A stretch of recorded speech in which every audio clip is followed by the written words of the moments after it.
menggunakan supervisi ikhlas ya. Nah, saya ingin membahas sejauh mana persiapan doaku untuk supervisi. Alhamdulillah saya sudah menyiapkan hampir 80% Bu. Mulai dari bahannya, kemudian sumber belajarnya, dan metodenya yang akan kita Nanti apa nih materinya yang materi siswa? Untuk materinya itu tentang perilaku jujur dan menepati janji. Tujuan belajar itu apa nih? Untuk tujuan pembelajaran, jadi diharapkan anak-anak itu bisa mengidentifikasi contoh-contoh nyata jujur, kemudian contoh-contoh menepati janji dalam kehidupan sehari-hari. Kompetensi dasarnya apa? Kompetensi dasarnya itu meyakini bahwa jujur itu dan menepati janji itu adalah ajaran pokok agama Islam.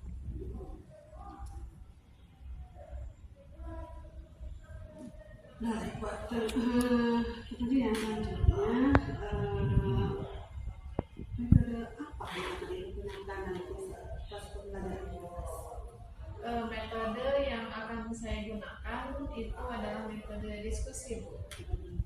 Kemudian setelah itu nanti akan saya berikan LKPD ya. Jadi siswa mengidentifikasi gambar dan mengisi soal-soal gambar kerja. Baik, kemudian selanjutnya apa alat atau bahan ajar yang nanti akan digunakan saat proses pembelajaran? Untuk bahan ajarnya, jadi siswa membawa juz amma dari rumah masing-masing, satu orang satu, kemudian buku paket dari perpustakaan PKI.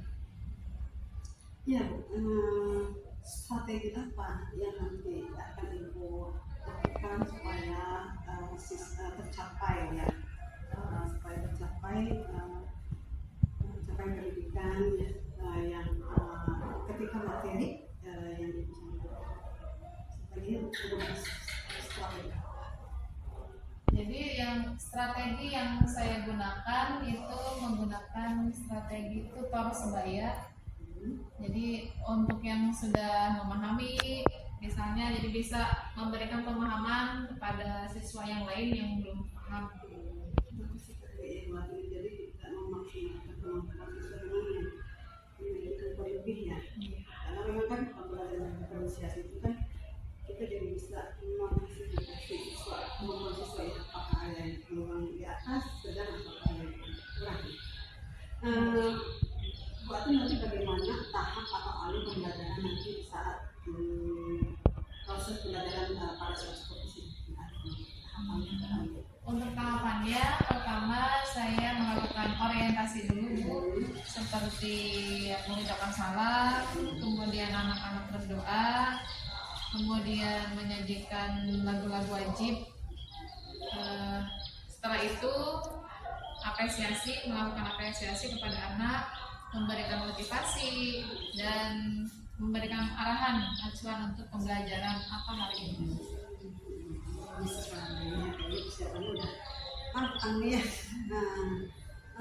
Apakah nanti saat proses pembelajaran nanti apakah ada apa yang harus saya fokuskan gitu ya, terus juga apakah nanti akan ada ibu sedang ada permasalahan saat nanti proses pembelajaran? Sepertinya akan ada beberapa hambatan ya, Bu ya. Contohnya di situ kan saya mencantumkan dalil-dalil tentang kejujuran. Nah, di situ saya akan lebih mengutamakan mereka untuk bisa membaca dalil tersebut sesuai dengan tajwidnya, lalu menghafalnya. Nah, kemungkinan ada beberapa anak yang memang agak sulit untuk menghafal ataupun melafalkan bacaannya juga. Nah, kira-kira terkait hambatan nanti nanti saat sebagai istri di kelas apa solusinya itu atau mengantisipasi supaya pasal tersebut bisa cepat. Insya Allah saya nanti akan menerapkan total sebaya juga Bu. Jadi yang sudah hafal nanti bisa mengajari yang belum hafal. Selanjutnya apa harapan ibu setelah ibu menyampaikan bab jujur dan menepati janji ya apa itu kepada siswa setelah mempelajari bab. Harapan saya setelah mereka mempelajari bab ini tentang kejujuran dengan menepati janji, itu mereka bisa mengaplikasikannya dalam kehidupan sehari-hari. Jadi tidak hanya teori saja, tapi mereka harus bisa mempraktekannya juga dalam kehidupan sehari-hari. Menurut ibu ya, kira-kira nanti setelah proses pembelajaran setelah ibu menyampaikan materi bab jujur dan menepati janji, kira-kira kalau dalam rentang ya pencapaiannya dari rentang 6 ke 10 berapa kira-kira? Kira-kira insya Allah 8. Berarti hampir sebagian besar kalau 8 itu siswa memahami. Nah, untuk yang misalkan siswa yang kurang memahami, misalkan dalam tajwidnya, dalam membaca Quran, fasihannya, apakah ada penekanan kepada siswa yang memang misalkan kurang dalam memahami itu? Apakah itu penekanan kepada siswa supaya tercapai seluruh siswa? Ada Bu, pasti ada. Untuk penekanannya saya berikan latihan-latihan untuk dikerjakan di rumah, dan saya juga mengkonfirmasi atau bekerja sama dengan wali murid di rumah untuk lebih terpantau lagi anak peserta anak didiknya gitu, biar mereka pun bisa mengerjakannya di rumah dengan baik. Alhamdulillah, saya rasa persiapannya sudah sangat hampir maksimal sekali. Mudah-mudahan nanti pas saat pelaksanaan observasi kelas nanti semua berjalan lancar dan siswa-siswa semuanya antusias, dan juga mudah-mudahan ya pasti tidak semuanya akan langsung memahami, tapi mudah-mudahan mereka sebagian besar paham, dan juga temannya yang memang memahami bisa mengalir temannya yang memang mungkin mata air yang kurang juga nanti dengan budaya. Dan mudah-mudahan juga selanjutnya kita bisa menciptakan budaya yang berdiferensiasi dan juga berkeadilan. Waktu sukses selalu. Terima kasih. Terima kasih Bu. Assalamualaikum.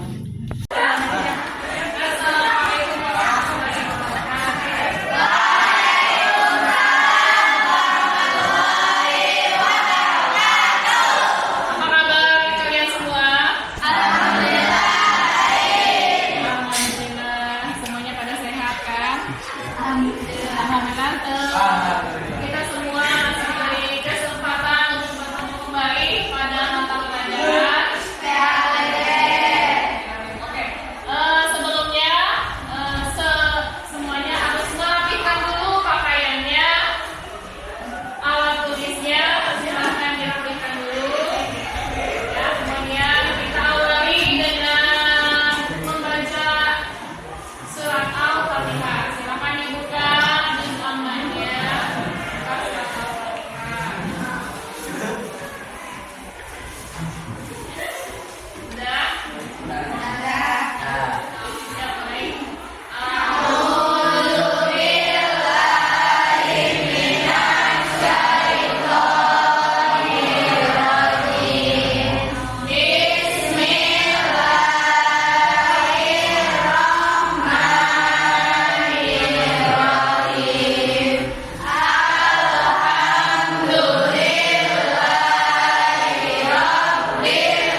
Silakan satu orang.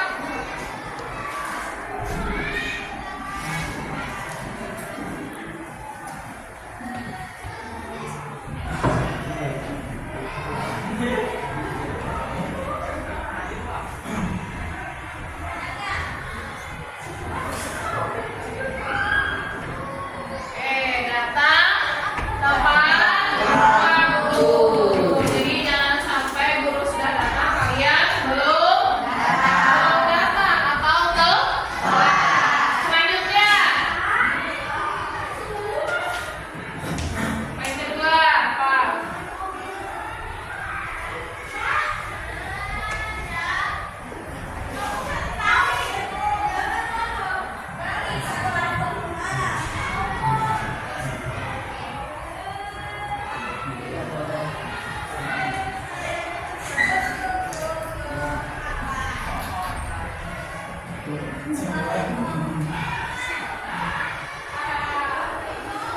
Yang kedua apa? Mainnya? Dinamo. Assalamualaikum warahmatullahi wabarakatuh.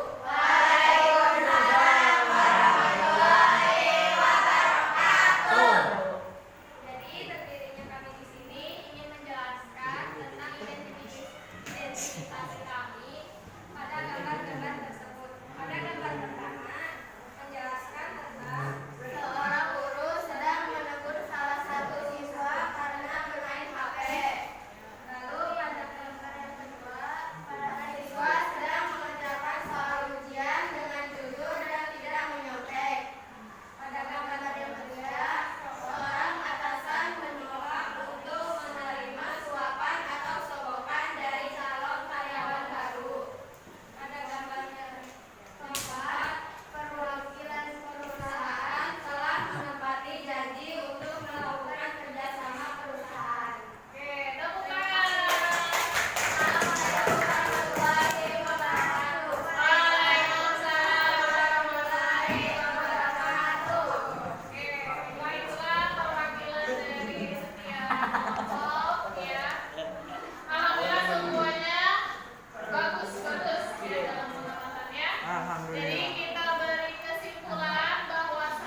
Batun, mangga Batun.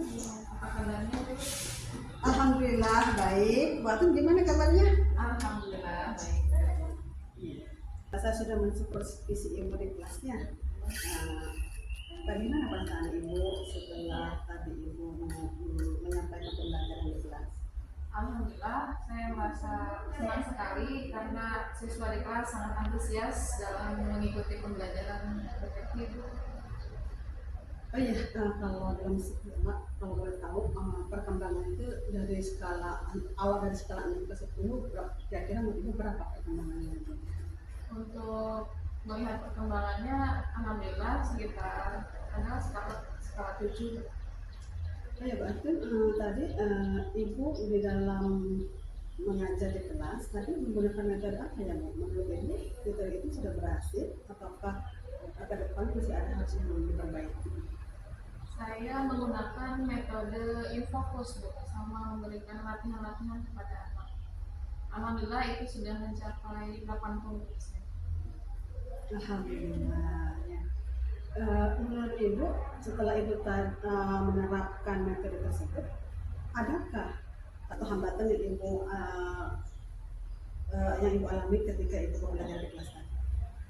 Saya menemukan beberapa hambatan, diantaranya seperti makhrajul huruf anak itu masih ada yang kurang jelas dalam pelafalan huruf-hurufnya. Kemudian juga dari segi tajwidnya masih ada yang kurang. Kira-kira solusi apa yang akan ibu lakukan ke depannya untuk menghadapi tantangan agar siswa lebih minat daripada Untuk lebih meningkatkan lagi siswa dalam belajar DTQ, insya Allah saya akan memanfaatkan tutor sebaya, kemudian bekerja sama dengan teman sejawat agar lebih memantau lagi siswa-siswi ketika sebelum pembelajaran itu kita membaca surat-surat pendek, contohnya dari Al-Fatihah sampai At-Takatsur. Kemudian juga bekerja sama dengan wali murid di rumah untuk lebih memantau lagi tugas yang telah saya berikan dan membiasakan membaca Al-Quran. Alhamdulillah. Dan ke depannya mudah-mudahan siswa kita semakin terus berkembang mempelajari baca tulis Quran dan juga siswa semakin minat dalam pelajaran kita sendiri ya. Betul, sukses selalu ya. Terima kasih kerjasamanya saat tadi saya melakukan observasi di kelas. Sukses selalu. Terima kasih juga Ibu.